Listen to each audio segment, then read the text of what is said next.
Sai-Ram. In silent moments,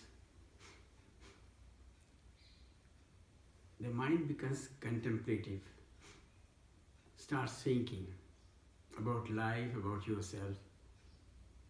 And the thought that comes is, each person's life and the events that happen in his life, the way his life is molded or unfolded, there's a reason behind it. Not only a reason that depends on the past, a purpose for it that is in the present. And that is what we have a part in it to play. We have a freedom to act in the present. Whatever is past and gone. That is fructifying itself in the present, and here we are as a result of our past. For example, I became a pilot. That's a different story, how I became a pilot and by whose inspiration, for what purpose.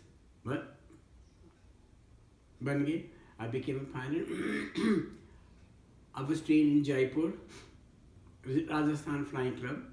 There I had the great opportunity of flying the great dignitaries of Rajasthan, ministers, His Highness of Jaipur, Sawai Man Singh Ji, and of course Gayatri Devi Ji, Bhavani Singh Ji, his son, Jai Singh, his son. So with all these people, I realized when I came in contact with them, I became an assistant pilot instructor in Jaipur. And at the a young age of 24 or so, I used to, I became an assistant pilot instructor, and my chief instructor was Captain Bhandarkar, a short-statured man, very cool, contented, soft-spoken, and a wonderful flyer. But he was an excellent teacher. What I learned from him was, teach a student fine, and then when the time comes to let him fly alone, that is what we call solo, leave it to him. Let him take his own decisions. And then don't interfere. That's sitting quietly watching the other person's actions, behavior, and how he flies, how he handles the aircraft. And then when the instructor feels confident, the student is competent enough, safe enough, he says, now, go fly by yourself. I remember one day, His Highness of Jaipur came. Tall person, maybe 6.5 or something. Gentle. And he used to stand like this, like a Maharaja. He was a Maharaja, yes. And then we learned the mannerisms of Rajasthan, how to greet the Maharaja. So we used to come and say, Komagni, Your Highness. And he would respond equally well. And look at the Maharaja of Jaipur, he would speak softly. Komagni, Vijay, he used to call me Vijay. And then my instructor told me, Vijay, you take His Highness for a circuit, for a round, and if you find if he's okay, let him fly solo by himself. So I went up to His Highness. I said, His Highness, whenever you would like, we are ready to go. He said, okay, chalo.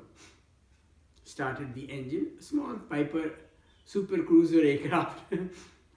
We taxied and then we parked on the runway. It was a runway 33 at Jaipur, a little shorter runway because the winds were blowing that side, so that runway was in use. I remember my chief instructor, Captain Bhandarkar's teaching, keep monitoring, keep track. So I had my feet on my rudders and lightly holding the stick, but letting him fly everything. He took off. But before he took off, my instructor had told me, you see, he's flown many times. He's very matured. He'll come, land, bounce a little bit. He'll keep the aircraft under control, and that's okay. If it is within limits, you let him fly. I said, fine, sir. We took off. Made a circuit, and we're coming in for a landing. And on the final approach, I found he's a little higher.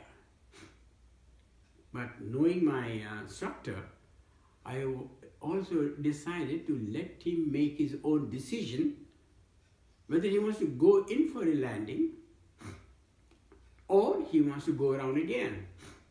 Well, he also sensed the runway approaching. He made a good touchdown, not in the beginning. Most of the runway had passed. Nearly 1/3 the runway has passed. And then he touched down. I was marking my time. I knew the runway was good enough. And then he touched down, and then he kept the aircraft straight in the center line with the rough use of the rudders and little bit of bouncing also. He controlled the bounce. And then he started braking. At that time, I realized the end of the runway was approaching, so I also applied the brakes, because we used to sit the instructor used to sit in the back. The pupil, the student pilot under training used to sit in the front. So I also applied my brakes, and we stopped right at the end of the runway. Quietly. See, these are the teachings of the Guru. I said nothing. Quietly we turned the aircraft, came back and lined up again on the runway for another takeoff. And then I asked him, Your Highness, shall I get down here? Because you see, for His Highnesses and this thing, we don't come back to the tarmac. Then I get off and he continues. So it was a normal practice as a gesture of his status that we used to open the door, we used to get out and let him fly. So I said, His Highness, if you like, you carry on. If you like, we can do another circuit. So His Highness said, Vijay, I think we should do another circuit. That was very comforting for me. Oh my God, thank God, we are doing another circuit, because this time he has to be perfect. Touchdown at the beginning of the runway, so that, it is a safer operation. We took off, he came, lined up, approached beautifully, touched down at the beginning of the runway. Course used the rudder, kept to the center line of the runway, held the stick back, and little bit of bumping, but then he stopped at the right time. Much in control. Confidently, we taxied back on the runway, and I said, His Highness, please fly as long as you would like. He says, thank you, Vijay. So I got off, came back to the terminal, and then he took off and did his own flying, this, that, and the other, came back and thanked all of us, and then His Highness left with all the people that he came along with. So that was an experience. And another experience I noticed was that in the presence of such dignitaries, high position, but humble, gentleness, humbleness, sweetness, saral bhav, and still maintaining his station. You know how the kings and rajas and maharajas used to stand straight, one leg forward, one leg slightly back, or hands like this, and then looking straight and gently at you in your eyes and then talking. At that moment we saw the Maharaja of Udaipur also came one day, and here was the Maharaja of Jaipur, The Maharaja of Udaipur bowed down to him, Komagani, Your Highness. And there I realized the states of Jaipur was higher than the other states of Udaipur and, Bharatpur and Jodhpur and all that thing. So the other Maharajas also paid respect to a higher state. So, you see, उनके साथ में रहने से, and by watching their actions and behavior, this forms a sanskars in us. You are odd that a person may have a higher status, but then his stance and his personality and his उनका चरित्र जो है वो बहुत soft और gentle होता है. So I learned humility from a person, no matter how your position is. So these things, they changed my outer thinking, behavior and attitude in life. No matter how high you may be, what position you may be, don't lose maintain your status, maintain your humility, and maintain your gentleness and the sweetness in your voice, and yet being, firm, you see. So this is a character molding that God has given me, Swami has given me an opportunity to be in touch with such personalities, dignitaries, where you're in the beginning of your life. That is the time when the molding takes place.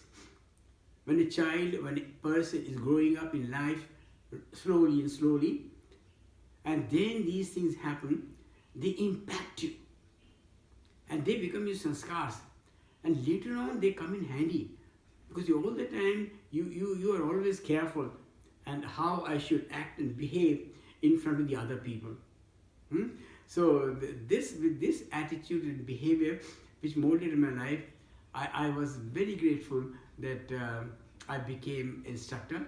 Later on, let me share with you, the chance came, and you know what? In Rajasthan Flying Club, those days there were no jobs anywhere. I had a commercial license, but there were no jobs in the airline. Indian Airlines, no jobs. So while waiting for a job in the Indian Airlines, I had applied there, of course. So I thought, let me do something in Jaipur. So I applied and became an assistant pilot instructor in Jaipur. And in that year and a half that I was there as instructor there, I remember it's very interesting. We lived in Ajmeri Gate in Jaipur, and I used to get up at 4 o'clock in the morning, have a bath with cold water during winter, December, January, bicycle down to the Panchbatti is the circle where the chief instructor would come in a van, and I would park my bicycle in a petrol station, sit down in the van, and then go to the airport and do the instructional flying. So you see, what I want to share with you is being in the company of such people, your outward behavior changes. And then, how much money they were paying? They were paying me only 250 rupees for 3 months only. And during these winter 3 months, rest of the time when there was too hot or the rainy season, the flying was less. And I was still working as an instructor with no pay. So I complained to the secretary of the flying club. I said, look, I'm working like anyone else here. And look, I'm getting only 250 rupees as stipend. Only for 3 months. I'm working for a whole year and a half. You know what the secretary says? He says, do you have a choice? Beggars are not choosers. If you had a choice, you wouldn't be here. You would be working somewhere else for a better salary. But he said something very nicely. Now that you're working here, even though you think it is free, the experience that you're getting here, under the guidance of one of the three top instructors of India at that time. There were only three very popular instructors, experienced instructors at that time in 1956, September 56. There were only three instructors: Captain Bhandarkar, my instructor, Captain Gopte in Patna Flying Club, short person, and Captain Nam Joshi. They were top people as instructors in India at that time. Flying Club, of course. So he said, this experience is going to come in handy when you apply for a job. And that stuck in my mind. And it came to be true also. When the chance came for interview in the Indian Airlines, I applied. You'll be surprised. I was surprised myself.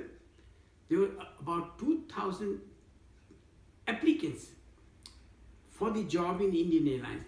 They were experienced pilots from the various private airlines.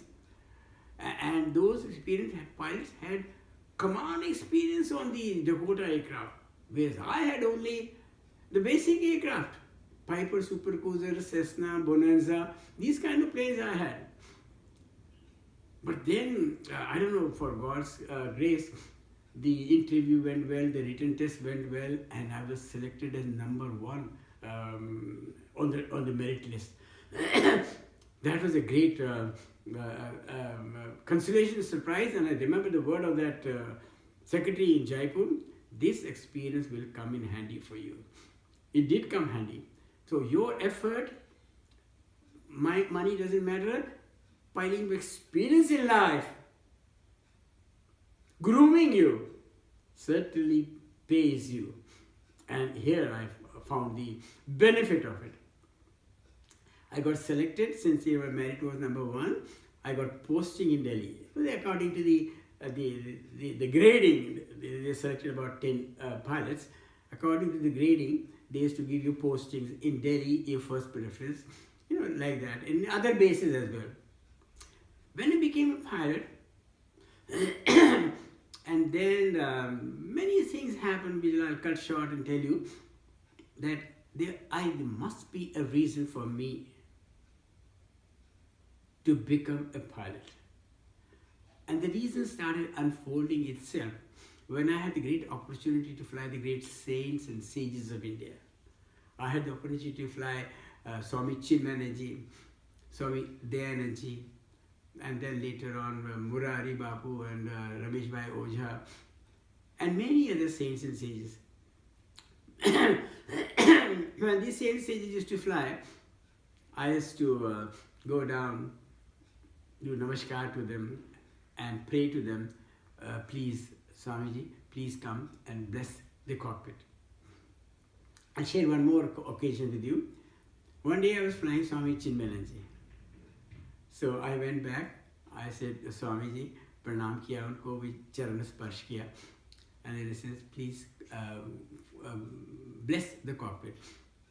Then he would come and sit behind the captain's seat, which is called an observer seat. He sat behind, and we were going and talking. It was night time, so we were looking at the sky, and then I showed Swamiji, look, this is the 7 Saptarishis, and this is the Dhru, the pole star, and these 7 stars. And I said, this is the pole star. We look at the pole star in the northerly direction, and we know we are heading for Delhi, northwards. So like these things we were talking, and suddenly I said, Swamiji, when I am in your presence, I feel very peace, quiet, happy, relaxed and contented. But when I go back into the world, and then the problem starts. Sometimes I get happiness, peace, sometimes I get upset, and sometimes, it doesn't last all the time. So आपकी presence में तो बड़ा अच्छा लगता है. When I am out in the world, then it's a different story. Everybody must have experienced this. So, how to maintain your tranquility at that time when you are not there and I'm in the world? And these saints have a very unique way of answering your query. So he started laughing. Look at the way he answers. Started laughing. It's ha ha ha ha. So you are a pilot. I said, yes, Swami. For how many years have you been flying? I said, Swamiji, for about 30 years. Okay. And every time you fly, you find good weather? I said, no, Swamiji. Bad weather also? I said, yes, Swamiji. Oh my God, how bad? Swamiji, black clouds, lightning, thunderstorm, and all that. Oh my God, what do? I said, Swamiji, we put on the seatbelt sign. We make an announcement to the passengers. We'll be passing through a turbulent weather. All are please requested to please sit down and have the seatbelts on. And we slow down. And then what do? I said, we slow down the aircraft so that it takes on the bumps, the turbulence. That is called the turbulence speed. It cushions the bumps, turbulence. And what do? How do you tackle the thunderstorm? I said, we have the radar. It was a Boeing aircraft. I showed these are the radar, and in the radar the picture of the comes of all the bad spots in the sky, like the thunderstorms, this lightning, this, that, and the other. They come in the form of popcorns, and then we avoid the bad spots. We steer through them, and then what happens? Then somebody निकल जाते हैं, clear होता है. Oh, you mean again the weather clears up and you are in clear sky again? I said, yes, Swami. And then he started laughing. I said, did you get it? I understood a little bit, but didn't want to say it. Because you see, I had learned in the presence of a great soul, we mustn't say that I am wise or I understand. See, we still humbly say, Swamiji, I said, Swamiji, please tell me. So then he explained, look, in life and situation happen like this. The unpleasant situation, undesired situation, जो प्रतिकूल स्थिति होती है, which you didn't want, and such occasions happen in your life, incidents happen in your life, you brace yourself. Make announcement, brace yourself to face it. And then radar is your intellect. With your intellect, you find the way how to tackle the situation, handle the situation, take the path of least resistance, least problem, avoid the problem areas. See, if there are people, avoid the problem areas, problem people. How? By smiling and steering, finding your own way. And then if there is any problem that comes in your life, whether it is physical or mental, of course you take care of it. Whether it is physical or mental, you take care of it. But remember one thing, don't lose hope. And don't lose your stability. And remember one thing, even this too shall pass away. He just gave me a beautiful line which came in handy in my life all the time till today. Things happen in my life, situations happen in my life, occurrences happen in life, pleasant or unpleasant situations. But this thing I remember, tackle it with grit and determination, with your viveki mind, your discriminating mind, keeping a cool, pleasant countenance, serenity, tranquility, silence in your heart. And with that silence, you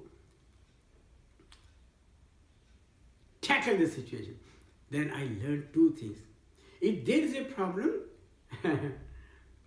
Smile to solve the problem. And sometimes when you can't handle it, silence to avoid the problem. So these things, these Guru Mantra, you can call them, they become as milestones in your life to guide you from time to time. Then you can take hold of yourself and maintain your tranquility, composure, and you can face any situation. एक strength आ जाती है. The mind becomes strong. Strong mind means unreacted mind. That is strong. Now खुद में reaction नहीं, किसी और में reaction नहीं. So that kind of cool mind, and with that cool mind, it becomes your asset. And then then the life becomes a joy, a celebration, because you're not perturbed or upset or agitated by anything happening in life. You take control of yourself. तो ये जो छोटे छोटे जो lessons हमें ज़िंदगी में मिलते हैं, saints से, sages ने, elders से, high dignitaries से, they become our guideposts in life. वो हमारी ज़िंदगी को टाइम के ऊपर हमारे वो हेल्प करते हैं, मदद करते हैं, गाइड करते हैं. They keep us on the right track. तो आज की ये small story आज यही ख़त्म करते हैं. But now the greater reason I'll share after this, Swami willing, and that is why I became a pilot. And the reason and the purpose was unfolded when I had the first opportunity to fly Sri Satya Sai Baba. As an answer to all my questions that I've been seeking all along on the spiritual path. And that he unfolded in a gentle, progressive way, molding my thinking, first my outer behavior, then my intensity to look for it, curiosity to know ये world क्या है, जगत क्या है, who is the creator and who am I, why am I upset, how can I ever remain cool, how to find my true identity. ये सब सिखाने के लिए the first opportunity to fly came when I had the opportunity, fortunate to fly Sri Satya Sai Baba on 15th of March 1973. There I had many occasions. I used to know कि वो कहाँ जा रहे हैं. I had to make myself the pilot on board. And many occasions I flew from Delhi to Bangalore, Delhi to Madras, Delhi to Gwalior, Bhopal, this, that and the other, Bombay, Delhi to Bombay, or whatever, wherever he used to go, I managed to be the pilot on all these occasions. And you know, he would come and ask. Now I would go there at his feet, folded hands, Swami, whatever I need to ask him, I would ask him. You know, sometimes take a small piece of paper and like for example, one day I had no paper. We had a small farm in Delhi. So I said, Swami, please tell me what name should we, would you give to this farm of ours? So he wrote down Prem Dhil. So Swami, Dhil? He said, yes, Dhil. Then I learned in the south, the Dil नहीं बोलते हैं, DH बोलते हैं, H, Dil. So of course we kept that name and it was very flourishing. So ऐसा उनके साथ में experience है. Then he started, Sharma, तुम कभी आता? Bangalore, his ashram. Puttaparthi, his ashram. स्वामी में आता. तो 2-3 बार पूछा उन्होंने. And I was, you know, at that time I didn't realize the Lord of the universe asking me, "Tum kab aata?" Otherwise, we are the people who are, you know, seeking, Swami, please, aap aiye, you know, like that. So I didn't realize iska महत्व क्या है, कि how compassionate the Swami is, Satya Sai Baba is. तो एक दिन उन्होंने पूछा, शर्मा कभी आता? तो मैंने कहा, स्वामी मैं 22nd of May 1982 में आता. कहते अच्छा तुम आओ.